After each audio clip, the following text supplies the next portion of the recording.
بچه ها، آریان هستم. خوش آمدید از یه ویدیو دیگه با ماینکرافت چالشی. بچه شما اگه اینجوری ببینید، این آقای اومده کلاش کرده. الان براتون میذارم تا آخر ببینیدش. بچه ها هنگیم گذاشته. خب دیدینش. ببینید من اومدم کلاش کنم. بچه ها لطفاً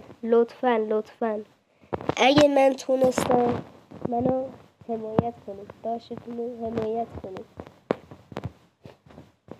الان یوتیوب فارسی رفته، بازم من دارم ویدیو میذارم، تسلیم نشدم. خب آماده اید؟ برو بریم. حمایت کنید. حمایت کن.